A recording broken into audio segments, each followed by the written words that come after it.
Coming up on Eagle Vision News, an appeals court makes a shocking decision on former President Trump.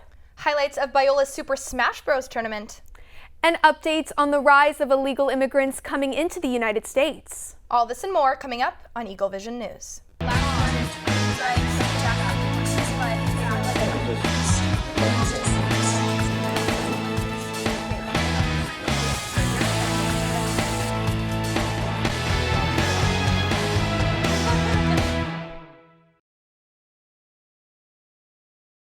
Welcome back to the 4th episode of Season 9. I'm Kanan Arujo. And I'm Olivia Yatuma.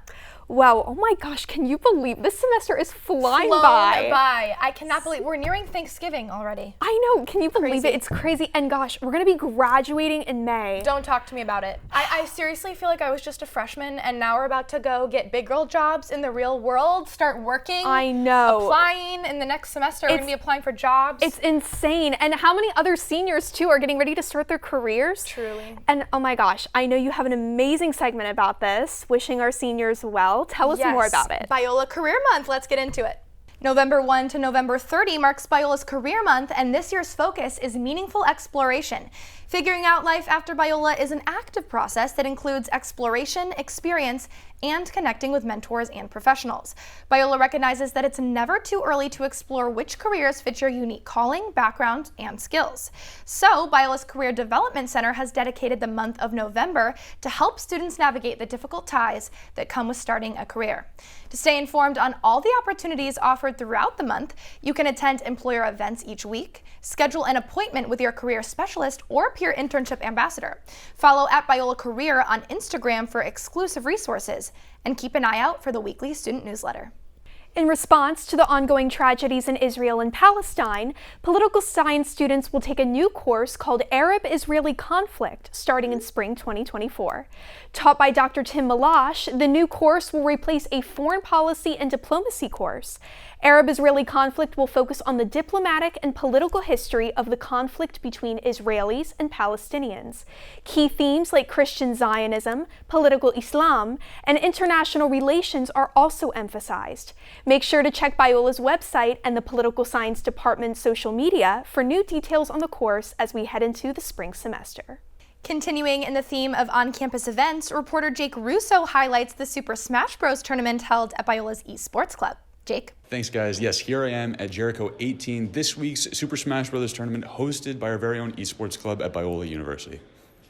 10 Biola students came together to compete in our very own Esports Club's Super Smash Bros. Tournament this past Saturday night. The competition consisted of a 5-round bracket leading to the grand finals where returning champion Doe took the victory against Endpoint in a 3-1 split. This isn't the only game the Esports Club has. They also have active communities for Valorant, League of Legends, Pokemon, and many more. Also, Thursday, November 9th, they'll be hosting a video game night in the Collegium for anyone who wants to come, hang out, get to know people, and play some games. And that's it for Jericho number 18, but be sure to check out the Esports Club every other Saturday for their next Super Smash Bros. Tournament. Back to you guys in the studio. Thank you so much, Jake. I have to say, a video games tournament, Smash Bros, I think is what it was called. I truly have no idea what that even means. I mean, for all I know, it's just characters like fighting each other. It's really bad. I didn't even know what Fortnite was. Apparently there's this new thing where like old new maps or something are coming back on Fortnite. I truly have I grew up in a house of 4 girls, and my dad watches Disney Channel movies, so I have had zero exposure to video games. So watching this package on an esports club at Biola and Super Smash Bros. Tournament, it's crazy. Hey, I'm no better than you. I have a 15-year-old brother, and he's like, look at this, did you see that? I'm like, I don't get it, I really don't. I'm sorry, okay? You're gonna have to teach me sometime. It's quite embarrassing. You know, we should learn secretly and then just surprise. Yes. All of these guys have been roasting us for our lack of video game and then beat abilities. them. Yeah, and then beat them. Good job, be apologies, of course. All right, blow it up. All right. Well, now that Jake has given us an inside look into the world of video games, reporter Nina Corral keeps us updated on the world of sports games here at Biola. Nina? Let's get excited. Biola basketball officially starts on November 10th. Make sure to have the Red Sea Rise for the home games. Biola Aquatics is also crushing the competition this season. Men's water polo competed against the Fresno Pacific and Concordia teams in 4 matches, with all 4 being wins for the Eagles. And last week, Biola celebrated senior night for men's and women's soccer and men's water polo. The women's soccer team sent off their seniors in a special way with a 5-0 shutout win over Academy of Arts senior night. Congratulations to all our Biola senior athletes. Make sure to stay tuned for all the latest updates on Biola sports. Thank you so much, Nina. It's always exciting to see Biola Eagles take home so many victories.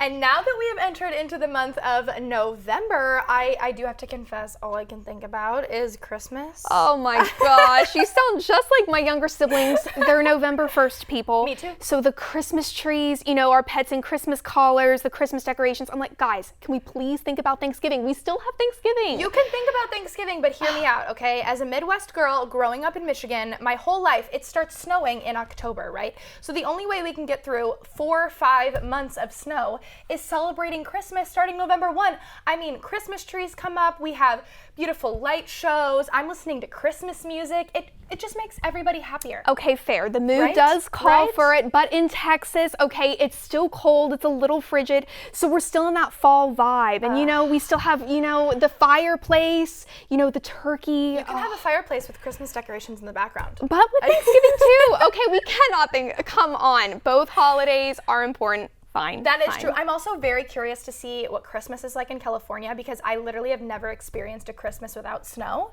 So I don't know. interesting. I don't know how to feel about that. There's no Frosty the Snowmans here in LA. You know what I'm saying? Well, I do know what will help us decide better. Reporter Mia Poston will let us know if this week's weather will join us in the holiday spirit or if we'll still see more of those warm and sunny summer-like days. Mia? Well, thank you, Olivia and Kanan. And speaking of the holiday seasons, it is definitely looking like a winter wonderland here in Finland right now. That's the picture that I have up here behind me. They are actually having a lot of these northern lights happening this week.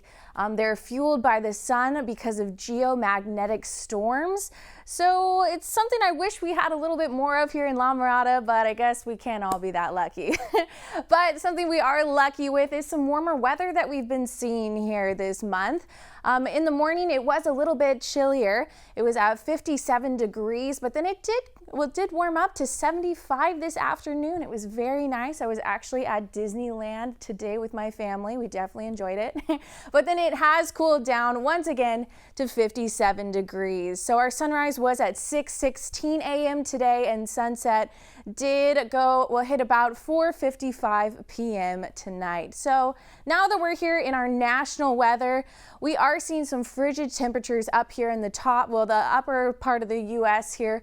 Up in Maine, we do have 33 to 42 degrees. So really hope those friends do have some nice winter coats. But as we move down to Virginia here and Georgia, down to Florida, definitely getting a little warmer. It spans from about 59 degrees, 74, and then once again, as I said, down here in Florida, we're looking at 83 as the hottest temperature. But then here in the Midwest, here in the Dakotas, once again, very frigid up at the top, 34 degrees. That's pretty bad.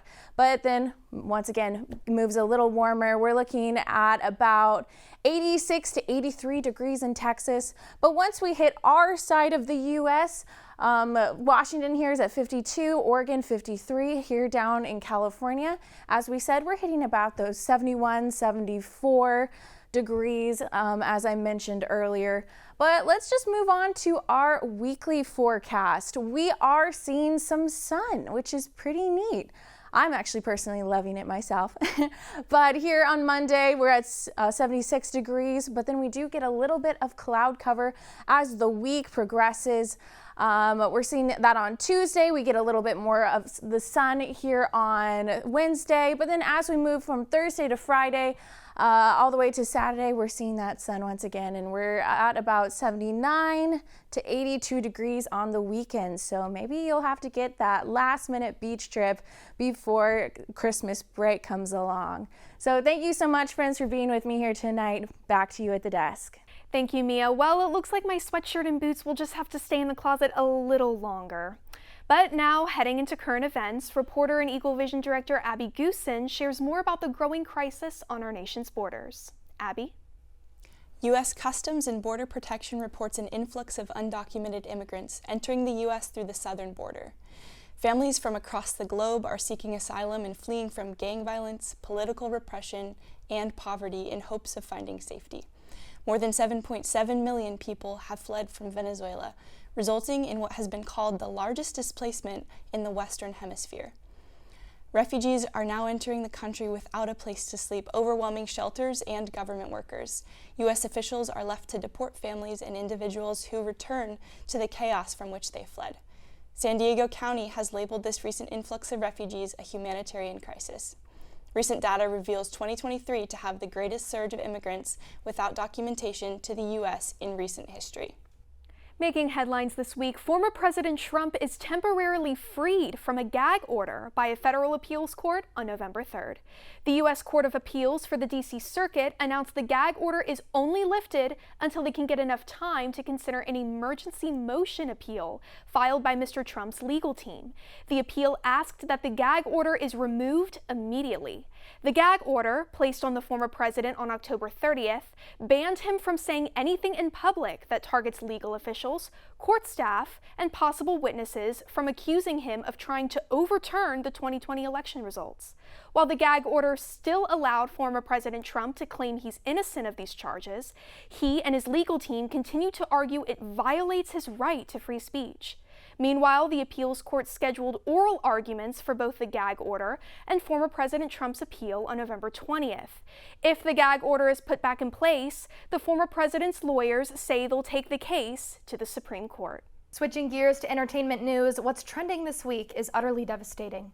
Matthew Perry, the actor best known for his role as Chandler Bing on the sitcom Friends, died on Saturday, October 28. He was just 54 years old. According to the Los Angeles Fire Department, when first responders arrived at Perry's residence, he was found dead in his jacuzzi. Perry was laid to rest on November 3rd with all 5 of his Friends co-stars beside him. All across the world, fans are destroyed by Perry's untimely death. Taking to social media to pay tribute to the beloved actor, fans have tearfully expressed how the loss of Perry feels personal. It's safe to say Perry's death is the one where we all lost a friend. But Perry is remembered for much more than his role as Chandler Bing. Perry was addicted to alcohol and drugs for most of his life, so in 2012, Perry turned his $10 million Malibu beach compound into a men's sober living facility. He called it Perry House. In his memoir, Friends, Lovers, and the Big Terrible Thing, Perry writes, quote, "When I die, as far as my so-called accomplishments go, it would be nice if friends were listed far behind the things I did to try to help other people," end quote. A foundation has now been set up in Perry's name to further help those struggling with addiction. As a Friends-obsessed fan myself, all I have left to say is thank you, Matthew Perry, for being my favorite friend. To close out this week's show, reporter Grace Murray returns to the streets to ask Biola students another hard-hitting question. That's right. The question is, how big of an age gap is too big in a romantic relationship? What's up, Biola? Welcome back to another episode of The Ick. Last week, my partner Mia had to carry on the torch without me, so this week I'm here to pick up the slack. We're going to be asking students what the maximum acceptable age gap is in a relationship. So let's get into it.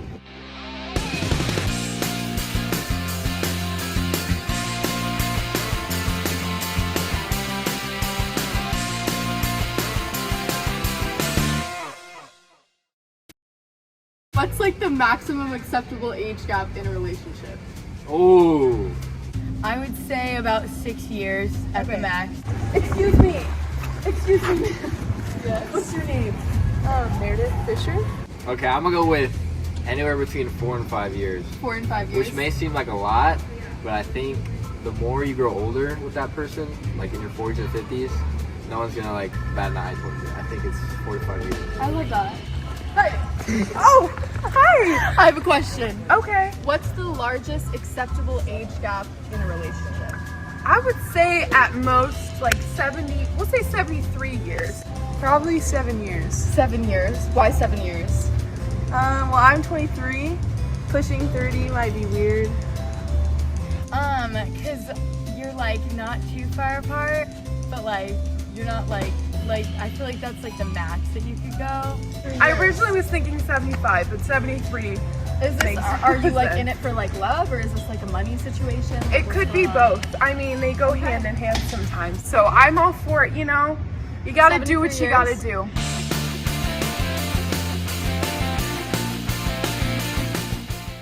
Thanks for tuning into this week's episode of The Ick. I'm Grace Murray, and it was really entertaining getting to hear you guys' answers. Stay tuned for next week.